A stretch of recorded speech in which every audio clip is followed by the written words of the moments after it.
2024లో భారతీయులు ఎక్కువగా వెతికిన అంశాల జాబితాను గూగుల్ ప్రచురించింది. దీనిలో ఇండియన్ ప్రీమియర్ లీగ్ ఐపీఎల్ అగ్రస్థానంలో నిలవగా, వ్యక్తుల జాబితాలో ఏపీ ఉప ముఖ్యమంత్రి పవన్ కళ్యాణ్ 5వ స్థానంలో ఉన్నారు.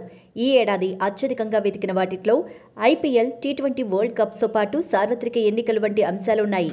2024 ముగిసే సమయానికి భారతదేశంలో గూగుల్లో ఎక్కువ మందిని దృష్టిని ఆకర్షించిన టాప్ 5 పర్సన్స్ విషయానికొస్తే, వినేష్ ఫోగాట్ భారతదేశపు wrestling star. Wrestler Vinesh Phogat 2024లో అత్యధికంగా గూగుల్ చేసిన భారతీయ వ్యక్తుల జాబితాలో నెంబర్ 1 స్థానంలో నిలిచారు. రెజ్లింగ్కు గుడ్ బై చెప్పి రాజకీయాల్లోకి అడుగుపెట్టిన వినేష్ ఫోగట్ గురించి ఎక్కువ మంది వెతికారంటూ గూగుల్ తన నివేదికలో తెలిపింది. నితీష్ కుమార్ బీహార్ రాజకీయ వ్యూహకర్త, చిరాగ్ పాస్వాన్ నటన నుండి రాజకీయ నాయకుడిగా, Hardik Pandya cricket all rounder, Pawan Kalyan Google search ట్రెండ్స్లో 5వ స్థానంలో నిలిచారు. Please subscribe to Yup entertainment. Share చేయండి, లాస్ట్లో బెల్ ఉంటుంది, అది కూడా కొట్టండి.